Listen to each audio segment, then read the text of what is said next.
Hello and a very warm welcome. This is Claudia Klingelhofer for ISPO, and today we are talking about sustainability and innovation. And I couldn't ask for a better interview partner than Rudolf Auer. He has been with Apple for almost 30 years and that in the field of sustainability. Rudolf, maybe you could talk us through your journey and Apple's journey in terms of sustainability. Yes, happy to, and it's great that you use the term journey because it really was a journey, 27 years actually. I joined in '95 and left Apple in '23. And if you look at this journey, you can divide it into like 3 phases. So I would say from '95 to 2003, Apple, from a sustainability perspective, was focused on compliance. You know, one could do a little bit more, a little bit proactive, but it wasn't really like a full-fledged strategy. That changed like in 2003 when I started to report to a vice president engineering and design services in California, where if you have that high-level support, you of course can do additional things. And this was the time, 2003 to 2012, I would say, where Apple was doing already very dedicated leadership programs. So already in 2007, Apple looked at life cycle analysis in order to, at the time, already in 2007, to understand what the carbon footprint of various products would be, and from that deduct then the carbon footprint for the whole company. Or Apple was like super active in phasing out PVC, which is used as a cable enclosure in various cables, obviously. So really industry leading activities. But I would say like the third phase was really then starting 2012, 2013, when Apple started to integrate sustainability in its portfolio of values. And values obviously are what makes a company a company. You know, it's sort of like the pillars of the culture for a company. And at this time, Tim Cook, as the CEO, he really made it a priority. He brought Lisa Jackson on board, who was part of the Obama cabinet until then. And when that started, it really became a full-fledged strategy. You not just had like single senior promoters of the topic, but it became really a topic which penetrated the complete organization. And with that, obviously, you know, you can do really crazy things as well, where you have the support from the very senior leadership team, not just individuals. And this is then where Apple, you know, made commitments like by 2030, Apple will be carbon neutral, including its complete supply chain, or the strive to only use recycled materials going forward in its products. So, you know, if I look back at this 27 years, it has been an amazing ride, and I'm absolutely grateful that I've been able to be on this ride and having had many opportunities to drive change. Mm-hmm. But nevertheless, Apple is known for its brand, its design, its innovation. So how closely are sustainability and especially innovation are intertwined? Mm-hmm. Yeah, very good question. And sustainability and innovation are super intertwined, because you are having difficulties to make progress in the sustainability field or in the environmental arena or supply chain if you're not innovative. So, you know, if you take a very simple example, like, okay, you want to add more recycled content to your products, then you will need to make sure that the recycled material you are using has the same functionalities, durability. If it's an outside material, has the same look and feel as virgin material. You need to make modifications to your supply chain so that you have sustainable long-term supply in sufficient quantity of this material. So just with this small example, you can see that you innovate in quite a few spaces, and there would be more examples to list, obviously. And now just think about if you want to decarbonize your complete supply chain, what kind of innovations that needs. So, in my experience, sustainability progress in the field of sustainability and innovation are two sides of one coin. And also, if you want to be innovative, and this applies probably to any innovation, not just in the sustainability, you sometimes need to be very forceful. You need to be sometimes harsh with your decisions because you are driving change, obviously. And maybe one last thought on this is that the more innovative a company's culture is, in my view, the bigger the likelihood that you're also succeeding on sustainability, because you need to be innovative in this field. And if that's part of your corporate culture already, then obviously that's easier for an organization to achieve. That's a super interesting point. And as you already said, you were in close connection with the Apple management team. How important was that at that point? Yeah. Based on my experience, having the support of the senior management team is crucial.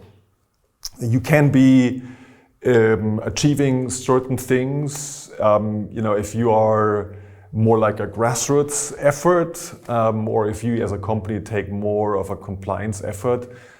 But if you really want to drive change, if you want to be transformative, then you need the support of the whole organization, of many different departments. And you only get this if there is a clear direction by senior leadership. Okay, for example, reducing the carbon footprint is a corporate goal. We're really serious about this. We need to rally the troops and other departments in order to achieve this. And so the support of the senior management team is of utmost importance. Mm-hmm. Senior management is one point, but of course, for such huge projects, you have to forge internal alliances. How did you get those? Yeah, you're touching on a really good point there, because if you look at sustainability, it's a super cross-functional topic, as I said earlier. And so you need to build alliances, and a lot depends, on how you are perceived. I mean, are you competent? That's a given, right? But then also, I think what is really important is to be outreaching, to be passionate, to be energetic. And then also, really significant is also that you are not just looking after your isolated interest to drive sustainability, but that you always see the big picture, that you see the whole company and the interest of the whole company. And then I would say being outreaching means you speak with many different departments and you take the initiative to set up meetings, one-on-one meetings with key influencers there. Engineering, industrial design, governmental affairs, legal, I think product marketing, PR are obviously also important departments there. And, ask for advice. Also ask for advice, share successes with others. Sometimes maybe also take a backseat role and let others have the success. Can be a good strategy. And that's more like the informal organization, but then obviously there are formal meetings as well, where decisions are being made, where progress is being reported on. And my experience is, well, have a plan B, have a plan C for those meetings, because it might not go according to your original plan. So really thorough preparation and speaking with key influencers before the meeting to understand what kind of opinion they might have is absolutely key to build internal alliances. Wow, okay. This could all be wrapped up in being present, I guess. Mm-hmm. How important is it to be present in person, not only on the screen? Very important. And maybe, this has changed now a little bit with Corona being transformative, unfortunately, in many ways, right? But also opening the door for more remote activities as well. But before Corona, and I think even now, you need to be, in many cases, in the room. You need to be able to speak before and after the meeting, with people. Sometimes speaking, the hallway conversation is more important than the meeting itself. Not necessarily, but it can be super helpful to make the meeting very successful. So I think having presence for any role in a company to be successful is really relevant to be there in person. Mm-hmm. So let's switch to external alliances. In your role as senior principal, you were in close contact with the European Union, even with competitors. Could you talk a bit about that perspective and being present on that stage? Yeah. I would say that alliances, let's say if you as a company or as a trade association want to express a point of view to a regulator or to a policymaker, well, you need to go through the process to align.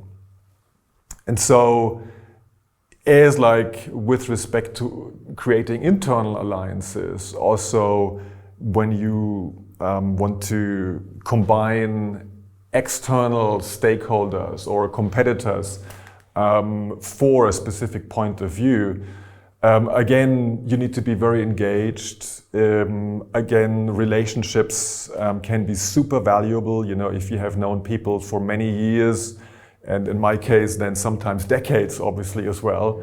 You build trust in each other. And then, it's much easier, obviously, to align.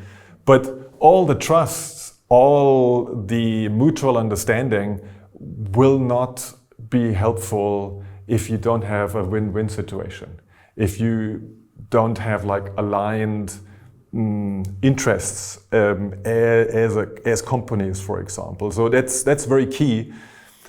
I would also say that it depends on the size of the company sometimes. If you're a larger company, then maybe you can dominate discussions a little bit more because you have more resources. But even if you're a large company, you rely on cooperation and on engagement with others.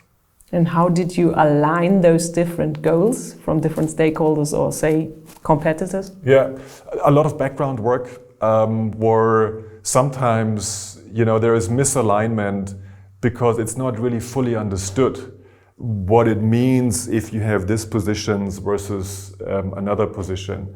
And so really, engaging again one-on-one, explaining what are the pros and cons of certain positions which you take. And then I would say also a lot of preparatory work is needed. You need to be like a Sherpa if you organize a meeting within a trade association, for example. And really prepare the argumentation, the slides, speak with very companies beforehand, so that everybody is on the same level with respect to why is something important and what's the reason for a certain position. And that will increase the likelihood. It's not a recipe for success, 100% guaranteed, but it increases the likelihood to be successful. Mm-hmm. Let's go back to the company level. You mentioned it earlier. What kind of advice would you give a company if they decide to integrate their sustainability goals into company goals? Mm-hmm. Maybe there are a few questions which you need to ask yourself as a company. So, am I a hardware company? Well, if you're a hardware company, most likely your environmental impact is bigger than if you are very services oriented or if you are just software focused. So that's one question. The other question to ask is, what kind of business model do I follow as a company? Am I a cost leader? So is cost leadership my business model? Is it quality? Is it a focus on innovation? Do I have the brand power to charge a premium, for example?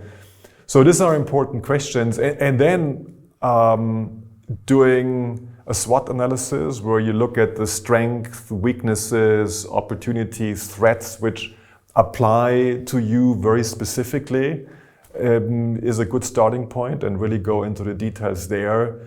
And then also look at your corporate values. Which corporate values do you have already? How does sustainability fit into this portfolio of values? Would be another activity I would recommend. Mm-hmm. And would it help to integrate company-wide sustainability KPIs? For sure, because my experience is what you don't measure has quite a high likelihood of not getting done in time. And having a KPI can really then define milestones in order to get closer to the ultimate goal. And KPI, the overarching KPI actually can be quite simple by saying by 2030 the goal is to be carbon neutral. Now, of course, then how you break this down requires then many different KPIs for different departments, and you need to really have a strategy where this is then measured quarter by quarter. Are you making progress against the overarching KPI, obviously? So yes, very important to measure progress with KPI. Mm-hmm. Let's talk a bit about change. You mentioned it earlier, it was sometimes a harsh culture. Mm-hmm. So how do you manage that, and what is it? What did you mean? It's especially in innovative companies that there is a harsh culture, and it even fits to the sustainability goals. I didn't mean to say there needs to be like a harsh culture, but sometimes you need to make forceful decisions, and you need to drive change. And that doesn't mean that you need to have a harsh culture. I would say that having a very respectful culture for the strengths and the weaknesses of the employees within the company is very important. And that doesn't mean that you're not performance oriented, right? So, I mean, of course, performance and achieving results is the utmost priority.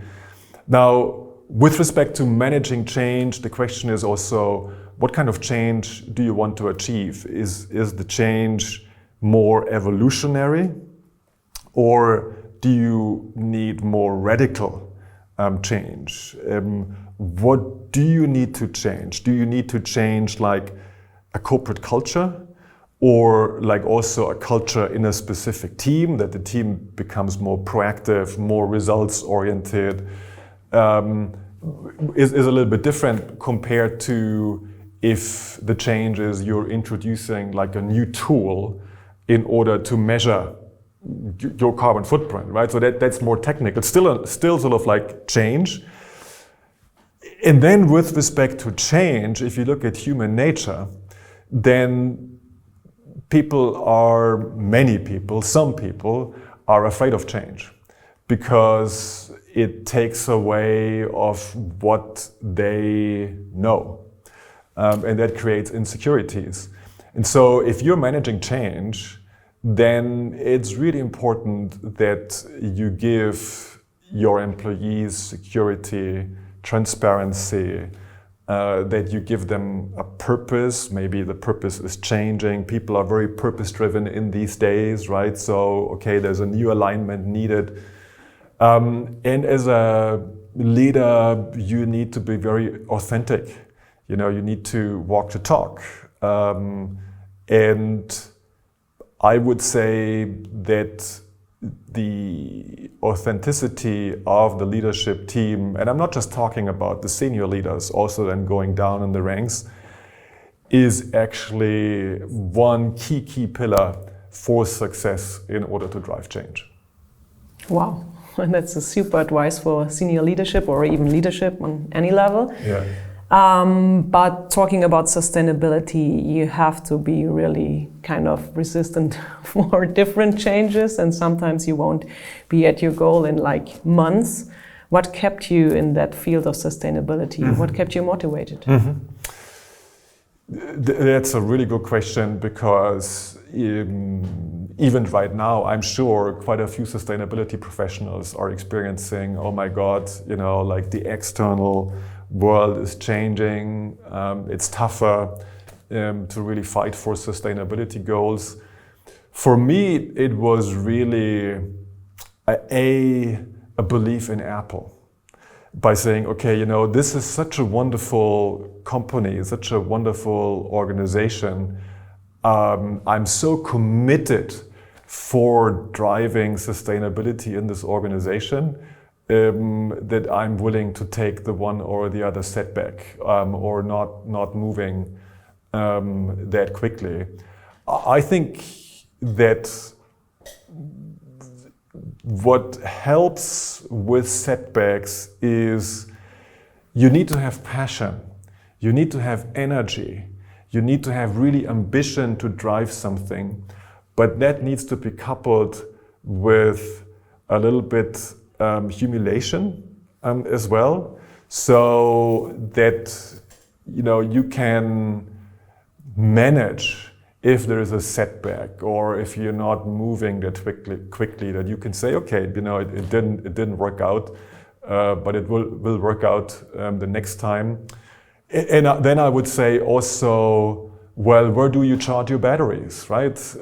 Do you charge your batteries only at work? Well, possibly not, right? So, look for opportunities to charge your batteries also outside of work. So that you're energetic, that your batteries are full, and you can, go back in your company and fight the good fight.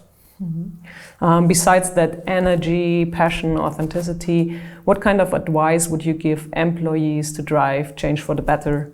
Yeah, I would say what really helps is if you have a strong, and I think I alluded to it earlier, that you have strong identification, with your team, with your organization, with the company you're working in, because then you have the energy to make a difference, and you want to make a difference to better the organization or to better the company. So I think that's important. Now, one important dimension is, of course, in which department are you in? Because what I've observed in the past is that people come from departments which maybe are remote from what they are proposing on how to change certain things from a sustainability perspective. And this then is hard if you are too distant, right? You're coming with a proposal. So my recommendation would be is look into your immediate sphere of influence where you can make a difference from a sustainability perspective, or also in general. So look at your immediate sphere of influence. Then, of course, look for allies who can help you in driving change. Look for the right decision makers, maybe catch them for a coffee or for a one-on-one where you can propose your idea. But of course, you should not just be focused on your immediate sphere of influence, right? If you have a fantastic idea and you think it's the right thing to do, well, look for a smart way, smart strategy that you get heard. Mm-hmm. You've worked in a very big company. What kind of advice would you give a mid or junior level person how they could make a difference? Work very hard. Try to be visible. Have courage to take projects on board which are tough, so that you are seen, that you are perceived, that your qualities are appreciated. And once your qualities are perceived and are appreciated, the likelihood increases significantly that the proposals you're making will be taken serious. And if they're taken serious and they fit into the corporate strategy, you will be able to drive change, and you will be, if that's your goal, you also will be able to climb higher in the hierarchy. Mm-hmm. Well, Rudolf, as we come to an end, step by step, I want to have a look out from you. And of course, I want to wrap up with a positive outlook. But at first hand, as times are tough nowadays, what worries you about sustainability in tech? Yeah, I think there are quite a few things which could be worrisome these days. I would say there are, a lot of developments on a macro level, conflict between nations, which take a lot of resources, which take a lot of attention, which take a lot of focus on the short term. And societies and policymakers obviously just have a certain amount of attention and resources. And if they are bound by super important topics for the short term, for the next year, for the next 2 years, well, it's very hard, and it's also very human, then to think about the consequences in 10, 20 years of inaction in the sustainability field. So that is definitely a concerning topic. Now, what I think is very positive is that if you look at renewable energies, in many cases they are getting to cost parity, even in geographies like Central Europe, where the sun is not always shining. And I would say, and you see it already, once economical parity is being achieved, the process starts itself or continues itself, right? And then also the technological progress with respect to how you manage the energy system of a company, maybe also like with AI, holds very promising future achievements. And so I am very, despite all the challenges we're seeing, I'm very optimistic that at the end of the day, humanity will be able to tackle this challenge successfully. So in the end, you're saying the glass is half full and not half empty? The glass is getting more than half full every day. Every day a little drop gets into the glass, and so the glass is getting fuller. And I think that's the mentality you really need to have as a human being, as a company, as a country, in order to drive progress. And I don't mean driving progress just from an economical perspective, but to driving progress for humanity. To drive change, especially in the field of sustainability, how important is collaboration and meeting even your competitors in person? Yeah, I think that competitors can be an inspiration for your own environmental or sustainability programs. And very often you have companies in a specific sector who are like a true lighthouse in their sector with respect to environmental programs. And if you are a lighthouse with respect to sustainability programs, and then you have the ambition not just to be proactive and forward-looking for your own company, but to share this with other companies, to inspire them to follow your lead, then I think, for example, trade shows can be a wonderful opportunity, to exchange, to come together, to see firsthand what a company is having at their booth, how they are communicating, what kind of innovations also on the sustainability side there might be showing, or like there is the opportunity to do like an off-site event where then companies, come together like for an informal meeting to also do some best practice sharing. So engaging with others is super important. Thanks a lot, Rudolf. I hope you enjoyed it. Listening to Rudolf Auer was very insightful things from Apple, so it's something special that we're not talking directly with someone from the sporting goods industry, but someone from another industry, but I think it was worth listening. Thank you a lot and see you soon. Bye.